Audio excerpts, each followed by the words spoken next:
దేహాదోషం చిత్తదోషం భోగ్యదోషం ననేకశః శూనాం వంతే పాయసేనో కామస్తద్వివేకినః.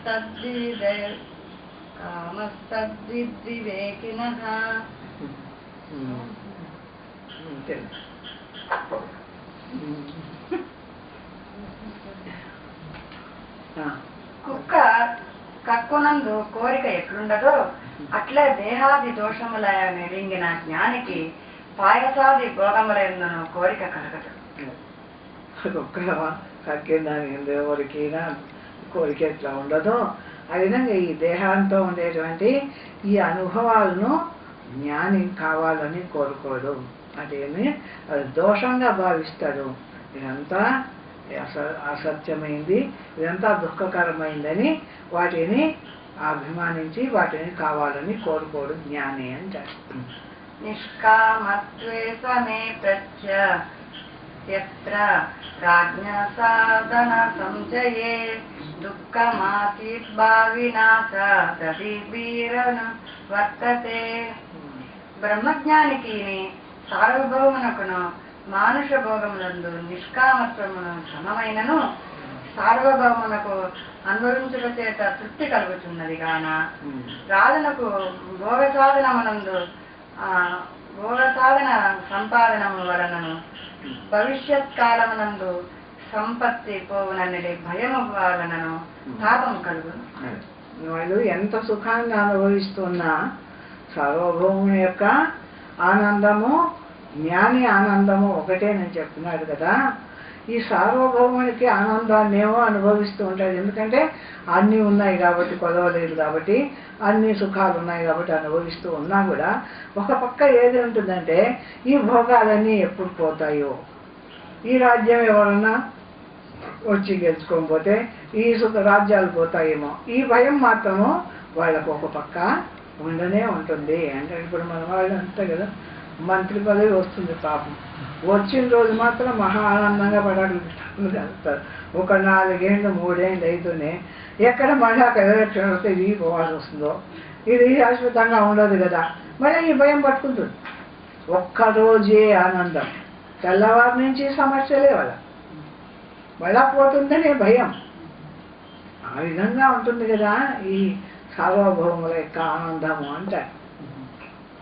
జ్ఞానికి ఎట్టి దుఃఖమును లేదు.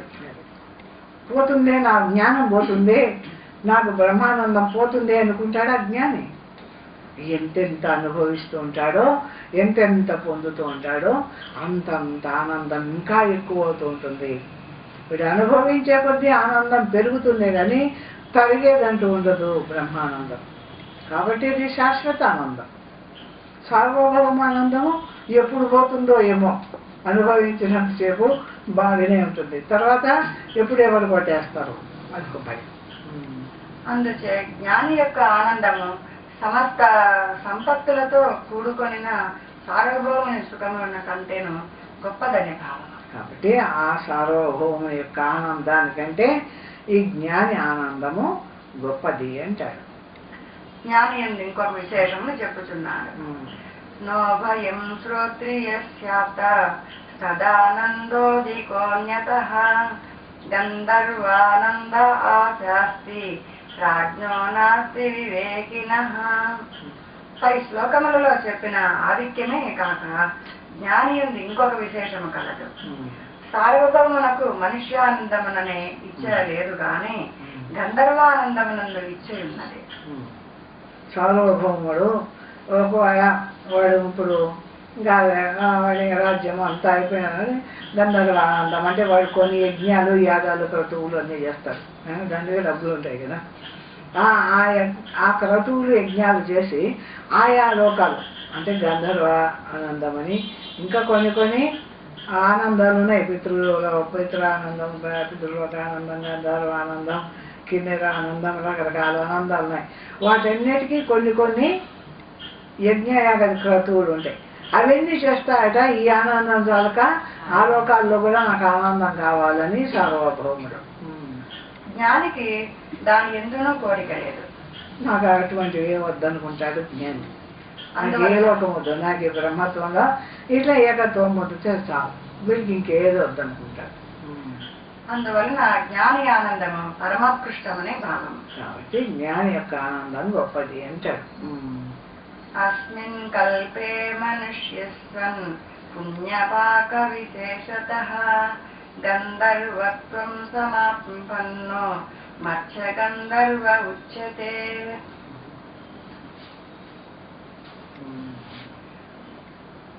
ఒక కల్పమంతయు మనుష్య దేహముతో చేసిన పుణ్య పరిపాకమ విశేషము వలన గంధర్వ దేహమును పొంది మత్స్య గంధర్వుడన అనబడను. అదేదో ఆ లోకం పుణ్యలోకం ఒక కల్పమంతా అంటే ఎప్పుడూ పుణ్యం చేస్తూనే ఉండేవారు. ఈ కల్పం అంటే ఎన్ని నాట్లు పుడతాడో ఎన్ని మాటలు వస్తాడో ఈ కల్పంలో అన్ని జన్మలు ఏ పుణ్యం ఎవరు చేస్తారో వాళ్లకు ఈ ఈ లోక ప్రాప్తి ఆయా జన్మ. ఏం జన్మ అది?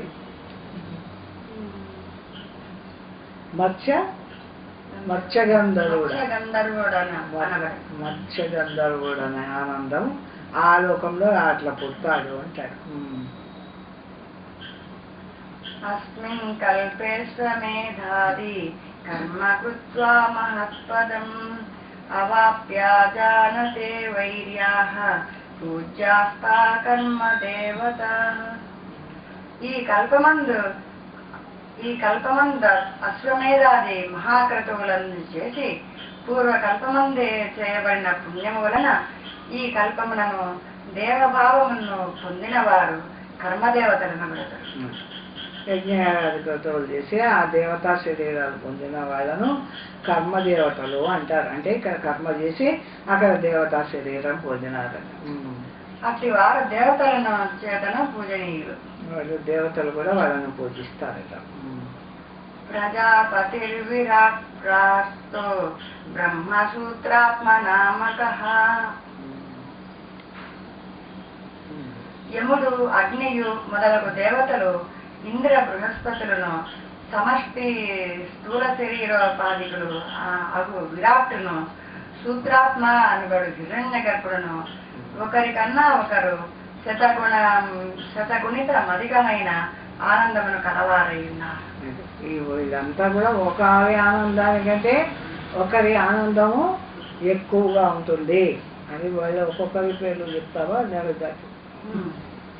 కాబట్టి వీళ్ళందరూ వాళ్ళు యజ్ఞాలు క్రతువులు చేసి రకరకాలుగా ఆయా దేవతలుగా విజ్ఞాతులు వాళ్ళు ఒకరి ఆనందానికంటే ఒకరి ఆనందం గొప్పదిగా ఉంటుంది అంటాడు.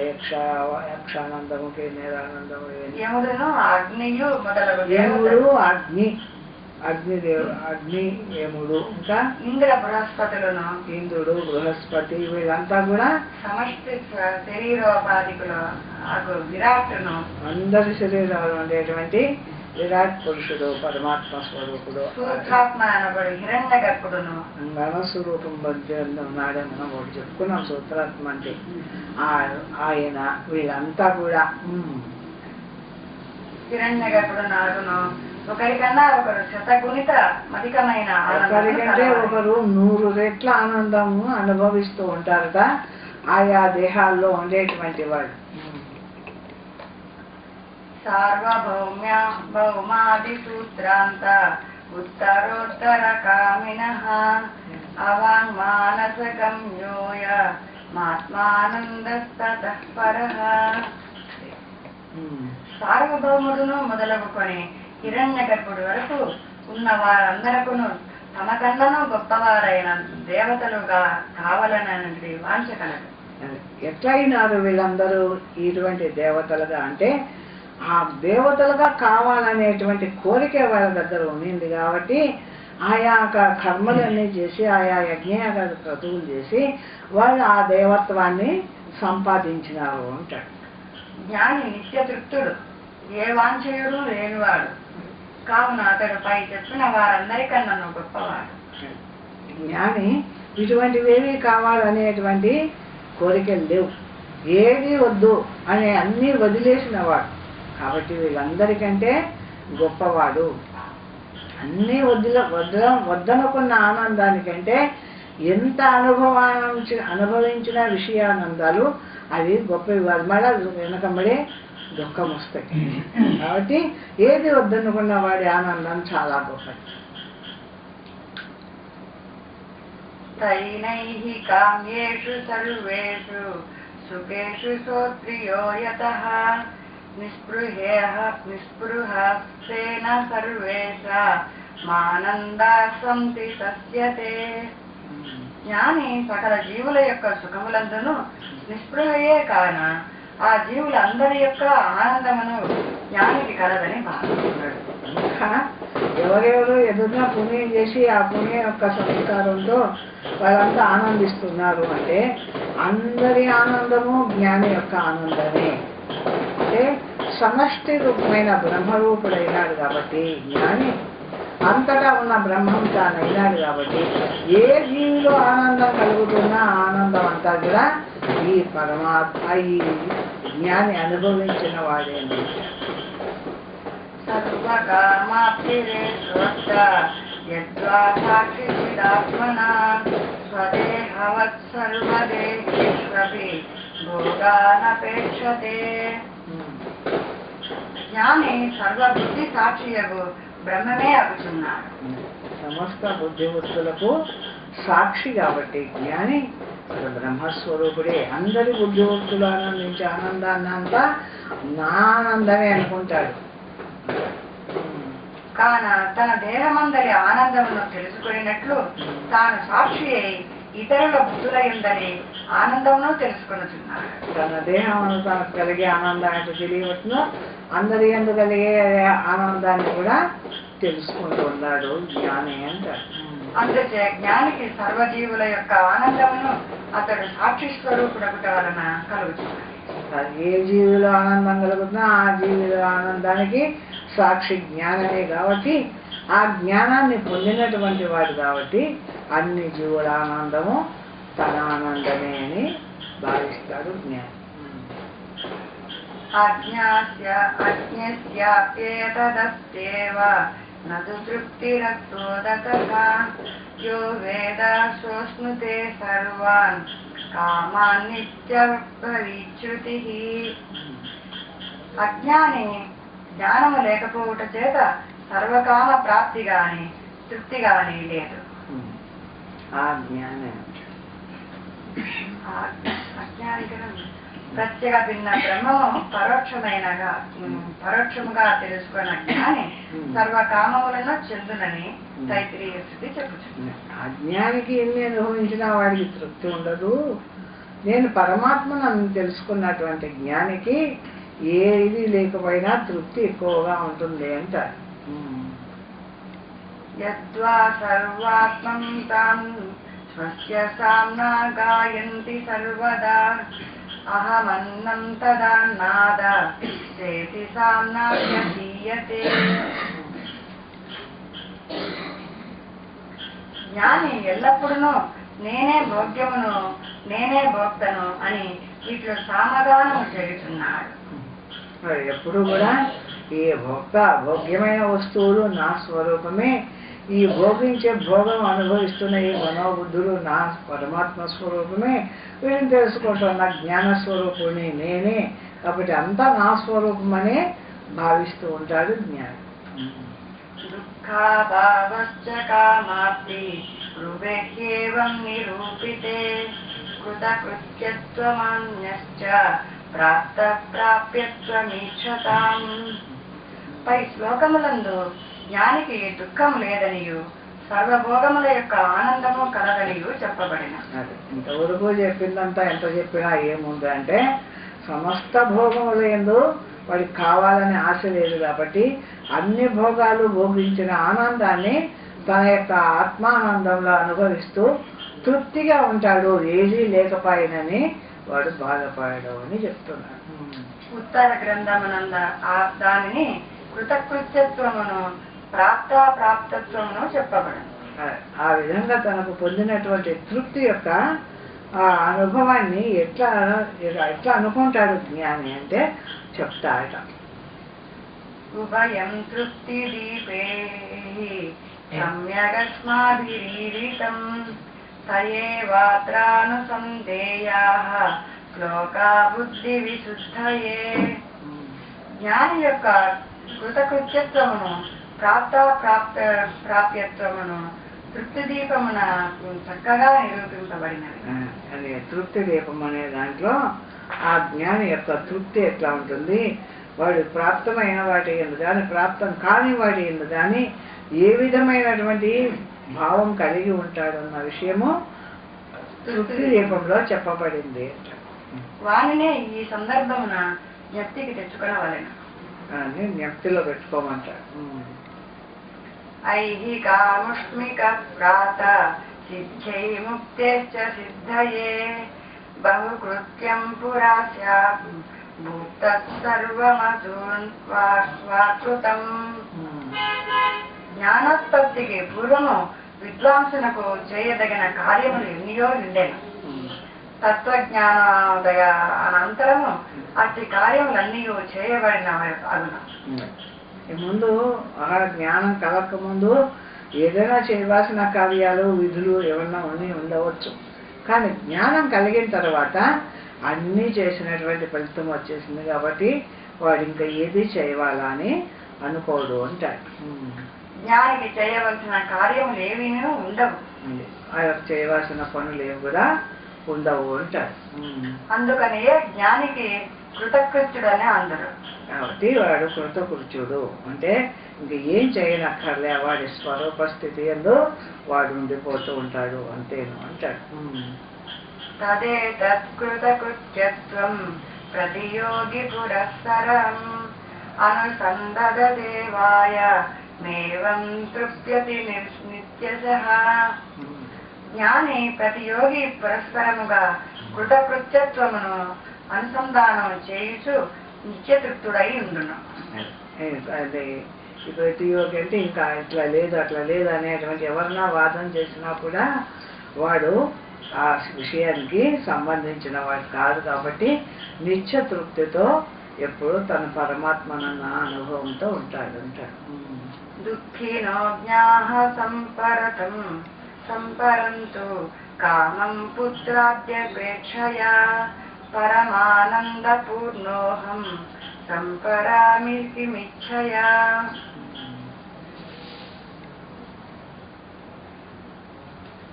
ఐహిక సుఖాపేక్షను కలవారు భార్యాపుత్రాదికమందలి ప్రేమ చేత దుఃఖమును పొందుచు సంసారంలో చిక్కియుందుడు. ఈ ప్రపంచ దుఃఖంలో నిలిచి ఉండేవాడైతే ఆ పిల్లల కోసం వాళ్ళు సరిగా లేకపోతే వీళ్ళు సరిగా లేకపోతే ఈ సంసారంలో దుఃఖాలు ఏవైనా ఏర్పడినప్పుడు వాటిని భావించుకొని దుఃఖపడుతూ ఉంటారు అంటారు. అంతేకాని బ్రహ్మానంద నిమగ్నుడైన తత్వజ్ఞానికి ఎన్నటికీ నీ సంసారం అన్నది లేదు. ఆ బ్రహ్మత్వం అందు నిలిచిపోయినాడు కాబట్టి ఈ సంసారంలో ఉండేటువంటి దుఃఖాలు అతనికి ఉండవు అంటాడు. అనుతిష్టంతు కర్మాణి పరలోక సర్వలోకాత్మక కస్మా అనుతిష్టామి కిం కదం. పరలోకములను ఇచ్చయించే వారలు జ్యోతిష్ సోమాది కర్మములను ఆచరించురుగాక.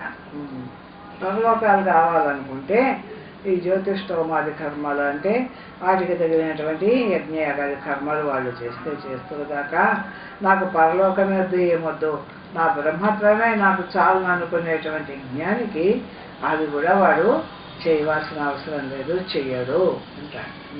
సర్వలోకాత్మకుడనైనా నేనెందులకు కర్మములను ఆచరించదను. అన్ని లోకాలు నా స్వరూపమే కదా, నా ఆత్మస్వరూపమే కదా, అటువంటి నేను నాకెందుకు ఇంకా కర్మాలు చేయడము అంటాడు అనుకుంటాడు. అతడే పరలోక స్వరూపుడొకట వలన అతనికి పరలోక వాంఛయు లేదు. అన్ని లోకాలు ఆయన స్వరూపమే కాబట్టి ఇంకొక లోకం కావాలని కూడా వాళ్ళకు ఉండదు కోరిక. అందువలన కర్మములను చేయవలసినది లేదు కాబట్టి కర్మలు కూడా వాళ్ళు చేయవలసిన పని లేదు. వ్యాచక్షతాంతే శాస్త్రాణి వేదానధ్యాపయంతు వా యత్రాధికారిణో మేతు నాధికారో క్రియత్వతః. వేదాధ్యయనాధికారము కలవారు అధ్యయనము చేయుదురుగాక. పరులచే చేయింతురుగాక.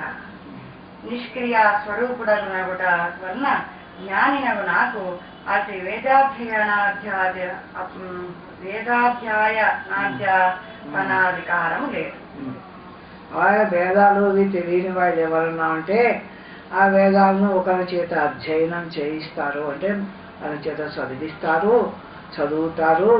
నాకు ఈ వేదాధ్యయనంతో అవసరం లేదు, నేను ఆ వేదాలకు కూడా అతీతమైనటువంటి పరమాత్మ స్వరూపునిగా కాబట్టి నాకు వాటితో అవసరం లేదు అంటున్నాను. నిద్రా భిక్షే స్నాన శౌచే నేచ్ఛామి న కరోమి చ దృష్టారస్యత్కలం కల్పయంతి కిం మే స్యాదన్య కల్పనాత్. నిద్రా భిక్షల యందు గాని స్నాన శౌచాదుల యందు గాని జ్ఞానికి కొరత లేదు. వాడు నిద్రపోతాడే, వాడు అన్నం తింటాడే, భిక్షం వస్తే అన్నం తినడు, వాడు నిద్రపోతాడే, వాడు అన్నం తింటాడే అని ఎవరైనా అనుకోవచ్చు. కానీ అవన్నీ చేస్తున్నానన్న భావము ఈ జ్ఞానికి లేదు. అంటే ఈ దేహము నిద్రపోతుందో అన్నం తింటుందో అవన్నీ ఈ దేహం చేస్తుంది అనుకుంటాడు. కాబట్టి వాళ్ళకు ఆ కర్మ తాను చేసినానన్న భావం కూడా జ్ఞాని దగ్గర ఉండదు అంటాడు. కర్తృత్వమును లేదు, నేను కర్తను అనుకోడు. జ్ఞానిని చూచెడు వారు అతడు కర్మములను చేయుచున్నాడని కల్పనము చేసేదరు. బయటకు చూసే వాళ్ళందరూ కూడా వాళ్ళు కూడా మన తిన్ననే అన్నం తింటున్నారు, మన తిన్ననే నిద్రపోతున్నారు, మన తిన్ననే పనులు చేస్తున్నారు కదా అని అనుకోవచ్చు. కానీ జ్ఞాని దృష్టిలో మాత్రము ఆ పనులు నేను చేస్తున్నానన్న భావము జ్ఞానికి ఉండదు అంటాడు. ఇతరులట్లు కల్పనము చేయుట వలన జ్ఞానికి ఏమీ బాధ లేదు. దానివల్ల జ్ఞానికి ఏం బాధ, వాళ్ళు అనుకుంటే మాత్రము అంటారు. గుంజా పుంజాది దహ్యేత నాణ్యారోపిత వహ్నిన నాణ్యారోపిత సంసార ధర్మానేవ మహం భజే. గురిగింజల పొద దగ్గర గురిగింజల కుప్పను తెలివిలేని కోతులు మొదలగునవి అగ్నిగా ఆరోపించినంత మాత్రమున ఆ గురిగింజల రాశి అంతయు దహింపజేయనట్లు ఆ గురిగింజల గుర్తులు చూస్తే అవి మండుతున్న అగ్నిలాగా కనపడతాయిట. అది ఇక్కడ మంటలు నుండి కోతులు పరిగెత్తిపోతాయి. అవి జ్ఞానం లేనాటివి కాబట్టి అవి అట్లా అనుకుంటున్నాయి. కానీ వాటి వలన ఏమన్నా అక్కడ ఆ అడవి దహించుకోబోతుందా? దహించుకోబోదు కదా. ఆ విధంగా ఈ లోకులంతా కూడా ఏమి నేను కర్మ చేస్తున్నట్టు, నేను ప్రారంధాన్ని అనుభవిస్తున్నట్టు, నేను తింటున్నట్టు తిరుగుతున్నట్టు అనుకోని గాక వాళ్ళు అనుకున్న దాంతో నాకేమి, నేనేమో పరమాత్మనే కదా అని తృప్తి పడుతూ ఉంటాడట జ్ఞాని. ఒకరు అనుకున్న దాన్ని గురించి బాధపడడం అంటారు. అజ్ఞానులచే జ్ఞాని యందు ఆరోపింపబడిన సంసార ధర్మములు జ్ఞానికి ఏమీ బాధ కలిగి. అజ్ఞానులు అనుకుంటే అనుకున్నాక నాకేమీ అంటారు. శృణ్వత్వం జ్ఞాత తత్వాస్తే జానన్ కస్మాత్ శృణోమ్యహం మన్యంతాం సంశయాపన్న న మన్యేహమ సంశయః. బ్రహ్మత్వమును తెలియని వారు శ్రవణమును చేయుదురుగాక. ఇప్పుడు ఇక్కడ ఇంకా ఏమి వస్తుందంటే, బ్రహ్మత్వాన్ని తెలుసుకున్న తర్వాత మనమంతా కష్టపడి పరమాత్మ అంటే ఏదో మనం తెలుసుకున్నాం. పరమాత్మ అంటే ఏమిటో తెలుసుకునే తర్వాత పరమాత్మను మన స్వస్వరూపంగా మనము అనుభవిస్తున్నాం. కావాలనుకున్నప్పుడల్లా విషయాన్ని వదిలేస్తాము, బ్రహ్మమాత్రంగా నిలబడుతున్నాము. ఆ బ్రహ్మ అనుభూతి మనకు అవుతూ ఉంది. ఈ బ్రహ్మానుభూతి అయిన తర్వాత ఏమి ఇంకా నాకు బ్రహ్మాన్ని తెలుసుకోవాల్సిన పని ఏముంది? ఆ బ్రహ్మం అంటే ఏదైంది తెలియని వాడు దాని గురించి వినవాలా, శ్రవణం చేయవాలా, దాని గురించి మననం చేయవాలా, వాడు ఏదేదో కార్యం చేయవాలా? ఎందుకంటే వాడికి బ్రహ్మం అంటే ఏమంటే తెలియలేదు కాబట్టి. కానీ నాకు ఆ బ్రహ్మమే నేను అన్నప్పుడు బ్రహ్మమాత్రంగా నిలిచిపోతున్నాను కదా. ఆ బ్రహ్మం నాకు తెలియబడుతూనే ఉంది కదా. ఇంకా నేను బ్రహ్మాన్ని తెలుసుకునే పని నాకు ఎక్కడుంది అంటే అవసరమేముంది నాకు శ్రవణం చేయవలసిన దాంట్లో అంటే. సంశయము గలవారు మననము చేయుదురుగాక. అవునో కాదో ఈ బ్రహ్మత్వం అనేటువంటి వాళ్ళు ఇక్కడ మననం అంటే ఇదే బ్రహ్మం, ఇదే బ్రహ్మం, ఇది పరమాత్మ, ఇది పరమాత్మ అని పరమాత్మను గురించి వాళ్ళు మననం చేస్తారేమో. కానీ నాకు బ్రహ్మం నేనే అనేది నిశ్చయంగా తెలిసిపోయింది. నా బ్రహ్మత్వంలో నేను ఆనందంగా నిలబడిపోతున్నా, నాకు ఇక్కడ సంశయం కలగడంలే. అటువంటిప్పుడు నేను దీనిని మననం చేయడం ఎందుకు? నాకు తెలిసిపోయింది బ్రహ్మం నేనే, నాకు అర్థమైంది, బ్రహ్మమాత్రంగా నిలబడినాను. ఇంకా నేను మననం చేయవలసిన పని నాకెందుకు?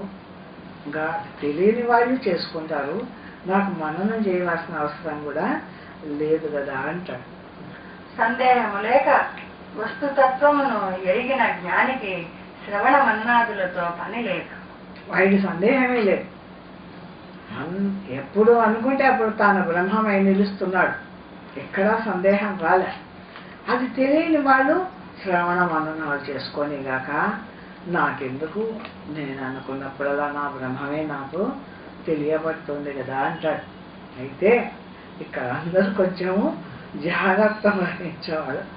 ఇది మనకు కూడా అంటే మనం కొంతవరకు ఈ బ్రహ్మత్వాన్ని అర్థం చేసుకున్నాం కాబట్టి మనం కూడా అప్పుడు కూడా బ్రహ్మం నేను అన్నప్పుడంతా కూడా విషయం దూరం అవుతూ ఉంటుంది, బ్రహ్మం తానని నిశ్చయం అవుతూ ఉంది. అయితే ఈ కొద్ది నిశ్చయానికే మనం ఈ పద్ధతిని భావించకూడదు.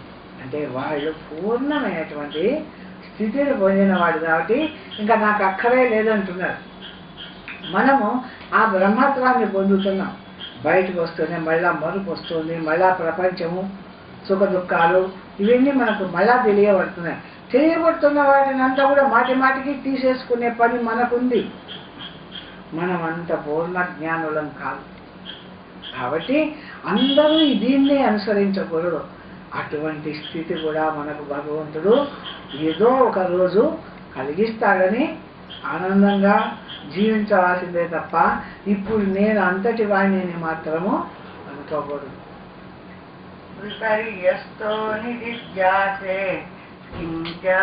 అంటే ఈ బ్రహ్మత్వం కలిగిన తర్వాత హాయిగా బ్రహ్మమై నిలిచినటువంటి వాడు లాస్ట్కు ఇంకా వాడికి ఏది చేయడం లేదు. ఎందుకంటే వాడు బ్రహ్మం అని తెలిసిపోయింది, బ్రహ్మం అందే నిలుస్తున్నాడు, వాడికి ఏ సందేహము లేదు, వాడికి చేయనక్కర్లేకుండానే బ్రహ్మత్వం. ఇంకా ఇటువంటి వాడికి ఇవన్నీ అక్కర్లేదు అని చెప్తున్నాడు. మనకు భగవంతుడు అనుగ్రహించిన పొద్దు ఎప్పుడో ఒకప్పుడు ఆ స్థితి కలగవచ్చునని ధైర్యం ఇస్తున్నాడు. ఇటువంటి స్థితి ఉంది ఈ బ్రహ్మత్వంలో, ఈ విధంగా ఉండిపోతాడు లాస్ట్కు అని చెప్తున్నాడు. దాన్ని విని అనుసరించవలసిందే తప్ప అదే అయిపోయింది ఇంకా నాకు కూడా ఏం అక్కర్లేదంటే మాత్రము మనం వచ్చి మళ్ళా ఈ ప్రపంచంలో పడతాం. ఇక్కడ మాత్రము జాగ్రత్తగా వాడుకోవాలా ఈ విషయాన్ని. విపర్యస్తో నిధిధ్యానే జ్ఞానమ విపర్యయే దేహాత్మత్వ విపర్యాసం న కదాచిత్ భజామ్యహం.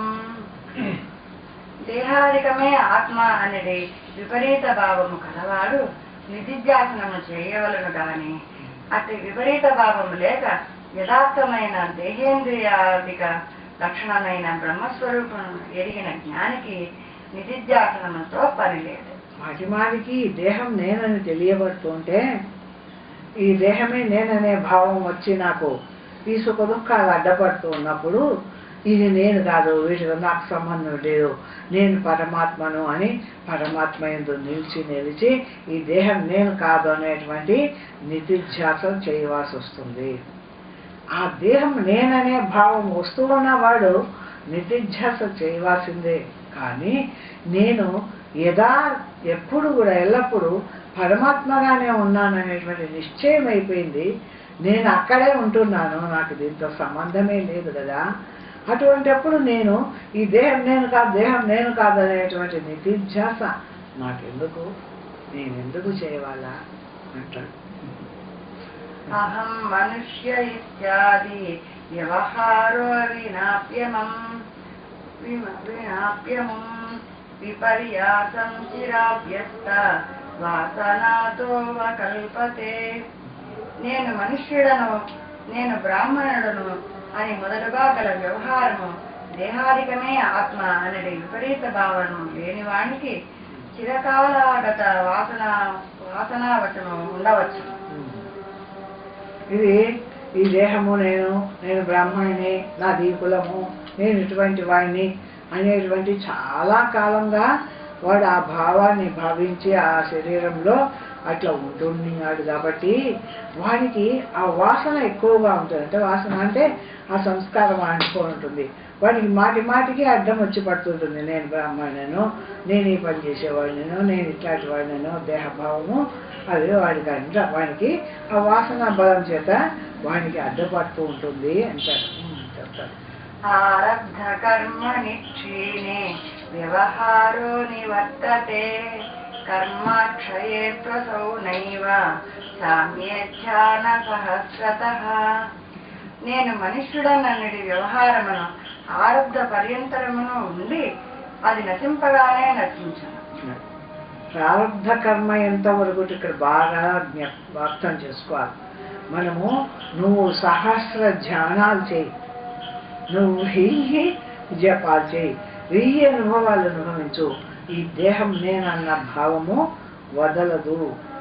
ఎందుకంటే అది అనేక జన్మల నుంచి వచ్చినటువంటి అధ్యాస. కాబట్టి నువ్వు నీ యొక్క ప్రారంధం అనుభవం అయిపోకుంటే నువ్వు ఇన్ని చెయ్యి, ఆ ప్రారంధానుభవం ఉన్నంతసేపు దేహం నేనన్న భావము వస్తూనే ఉంటుంది అని చెప్పొస్తాడు. ఆరబ్ధ క్షయము కానిది ఎన్ని ధ్యానములు చేసినను ఆ వ్యవహారం పోదు. నువ్వు ఆ ప్రారంధ క్షయం కానంత వరకు నువ్వు ఎన్ని విధాల ధ్యానాలు చేసినా కూడా ఆ భావం పోదు. విరళత్వం వ్యవహృతే శిష్టం చేధ్యానమస్తుతే అబాలికాం వ్యవహృతిం పశ్యంజాయమ్యహం కుతః.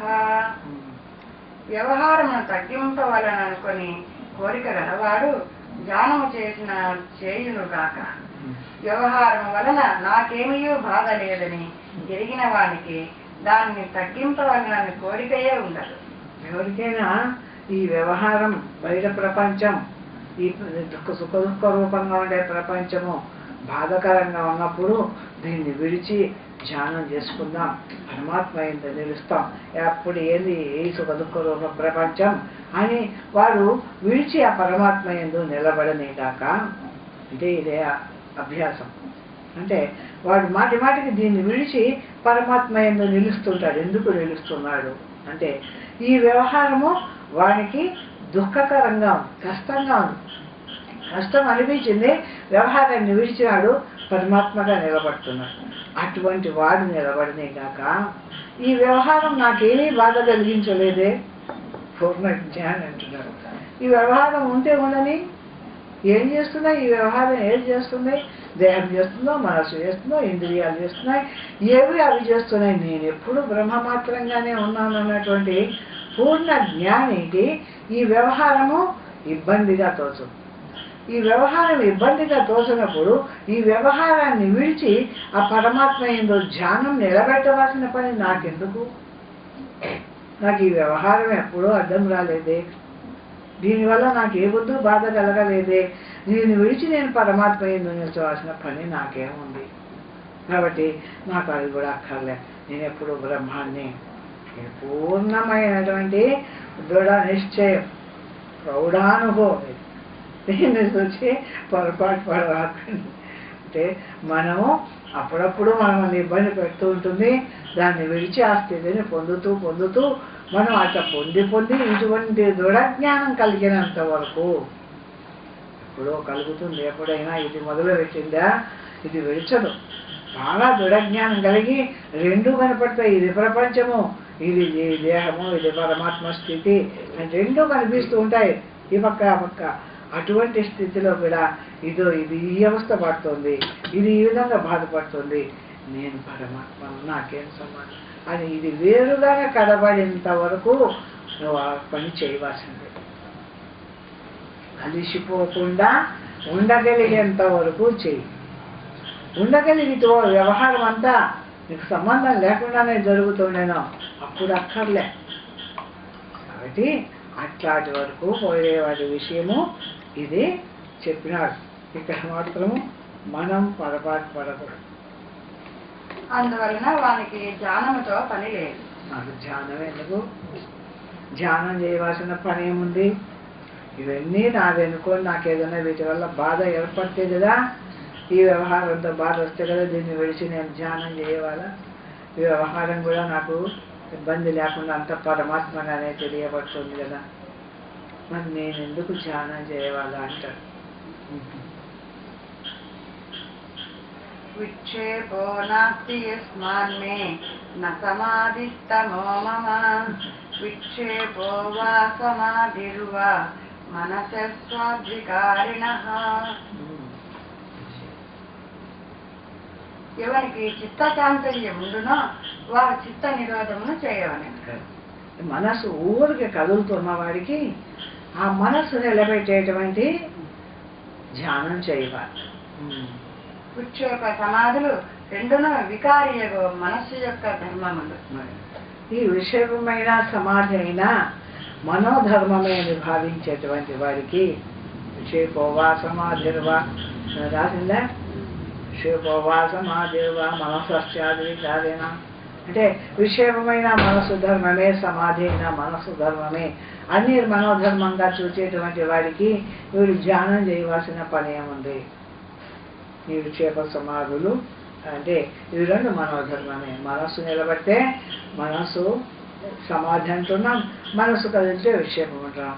కదిలిన మనస్సు నా చేత తెలియబడుతుంది, సమాధి స్థితిని పొందిన మనస్సు నా చేత తెలియబడుతుంది. ఈ రెండింటినీ తెలుసుకుంటే నేను జ్ఞానస్వరూపుణ్ణి.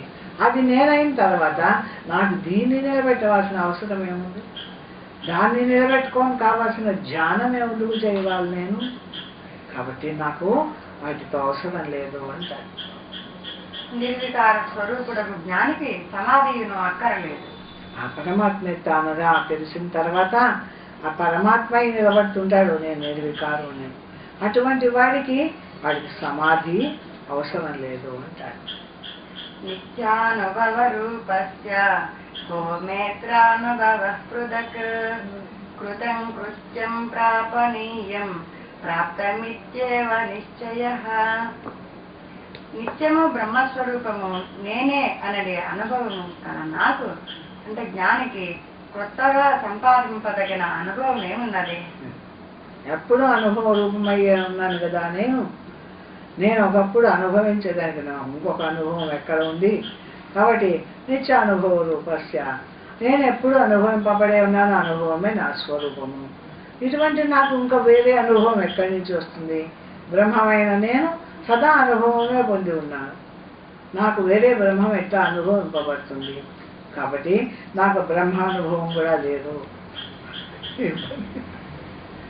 నేను కృతకృత్యుడను ప్రాప్త్యుడను అనియే నా నిశ్చయం. అది కాబట్టి నేను అన్నీ దాటిపోయినా నాకు దేంతోనూ అవసరం లే, నేను కృతకృత్యుడిని అంటే నాకు చేయవలసిన ఏది లేకుండా అన్నీ వచ్చినటువంటి మహత్తరమైన పుణ్యస్వరూపాన్ని.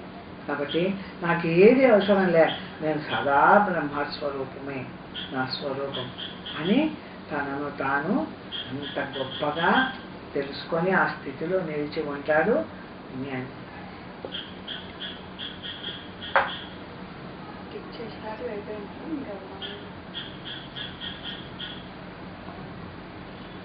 వ్యవహారో లౌకికో వా శాస్త్రీయో వాన్యథాపి వా మమ కర్తురలేపస్య యదారబ్ధం ప్రవర్తతాం. లౌకిక వ్యవహారము అంటే స్నాన భిక్షాధికము, శాస్త్రీయ వ్యవహారము ప్రణవ జపము మొదలగునది, నిషిద్ధ వ్యవహారమును శాస్త్ర నిషిద్ధమై ఉన్న పనులన్నీ ప్రారబ్ధ కర్మానుసారంగా ప్రవర్తించునుగా. ఇంకా నేను ఈ బ్రహ్మత్వం ఏదో నాకు తెలిసిపోయింది, నేను పరమాత్మగా ఉన్నానని నా తత్వం నాకు అనుభవమైంది, నేను ఆ స్థితిలో ఉంటున్నా. ఇంకా నా శరీరానికి ప్రారంధానుసారము ఇవి కొన్ని చేయవలసిన మంచి పనులు ఉంటాయి, కొన్ని చెడు పనులు వేసవలసినవి ఉంటాయి, కొన్ని ప్రారంధానుసారం చేయవలసిన కర్తృత్వం కూడిన పనులు ఉంటాయి. ఇవన్నీ ఉండనిగాక ఆ ఉన్న పనులన్నీ ఆ శరీరేంద్రియాలు అవి చేసుకొని కాక నాకేమి, నేను ఎప్పుడు కూడా బ్రహ్మస్వరూపుణ్ణే కదా. ఆ ఇంద్రియాలు వాటి ప్రారంభానుసారంగా వాటి చేయవలసిన పనులు చేయకూడని పనులు ఏదో దానికి అది ప్రవర్తించని గాక చేసుకొనిలే, నాకు వచ్చిన నష్టమేముంది, నేను పరమాత్మనే కదా అనే నిశ్చయంలో ఉంటాడు ఉన్నమైనటువంటి జ్ఞానం. కర్తృత్వ భోక్తృత్వములు లేని నన్ను అటు వ్యవహారం ఏమీ చేయలేదు. నేను కర్తను భోక్తను కాదు, నేను పరమాత్మనని భావించి పరమాత్మ ఎందు నిలకడగలిగి ఉన్నాను కదా. మరి నాకు ఈ దేహము మంచిలో ప్రవర్తించి చెడు ప్రవర్తించని, చేయవలసిన పనులు చేయని, చేయకూడని పనులు ఏదన్నా చేసుకొని అది ప్రారంభానుసారం అది ప్రవర్తిస్తుంది, నాకు అవసరంలే, నేను ఎప్పుడు పరమాత్మనే అని ఆ పరమాత్మ స్థితి తానుగా నిలిచి ఉంటాడు జ్ఞాని. అథవా కృతకృత్యోపి లోకానుగ్రహ కామ్యయా శాస్త్రీయేణైవ మార్గేణ వర్తేహం కామమక్షతి. కృతకృత్యుడనైనను లోకమును బాగుపరచుట కొరకు శాస్త్రానుసారము మార్గమునే వర్తించదను. అయితే నేను ఇంతటి పరమాత్మ స్థితి నాకు తెలిసింది కదా, నేను దేనికి నాకు సంబంధం లేదు, ఏది ఏ పని చేస్తున్నా నాకు ఏది సంబంధం లేదు, ఇటువంటి గొప్ప తత్వం నాకు తెలియబడింది కాబట్టి ఈ తత్వం తెలిసిన తర్వాత నేను మంచి కార్యాలే చేస్తా, అంతేగాని చెడు పనులు చేసి అవన్నీ నాకు సంబంధం లేదని అను. పాపం ఆయనే చెప్తున్నాడు, మనం ఎక్కడ ఇబ్బంది పడతాము. కాబట్టి ఇంత తెలిసినటువంటి పరమాత్మ స్థితి నాకు తెలిసిన తర్వాత ఈ పరమాత్మ అయిన నేను అనుకున్న తర్వాత నేను ఇంకా ఏదైనా చేయకూడని పనులు చేస్తానని అంటే చేయను, లోకానికి ఉపకారమయ్యే పనే చేస్తాను, శాస్త్రీయమైన పనులే చేస్తాను, అంతేగాని అపకారమైన పనులు నేను చేయను అంటాడు. అటు వ్యవహారం నాకేమీ బాధ లేదు. కాబట్టి ఆ విధంగా అనుకొని నేను చేస్తూ ఉంటాను కాబట్టి నాకు ఈ వ్యవహారంతో నాకేం బాధ లేదు అంటాడు. దేవార్చన స్నాన శౌచ విక్షాదౌ వర్తతాం వపుః తారం జపతు వక్తత్వా పఠస్వాం నామయస్తకం విష్ణుం ధ్యాయతు ధీయత్వా బ్రహ్మానందే విలీయతాం సాక్ష్యహం నకుర్వేనాపి కారయే. శరీరము దేవార్చన స్నాన శౌచము భిక్షాది కార్యములందు వర్తించునుగాక. ఈ దేహము స్నానం చేస్తుండని, లేకుంటే భోంచేసి అన్నం తింటుండని గాక, లేకుంటే అక్కడక్కడ ఏదైనా ఆడుకోవడం సంపాదించుకుంటుండని గాక, తారం జపతో వాక్తత్వం అంటే నా వాక్కు తారకనామం జపం చేస్తూ ఉండని గాక.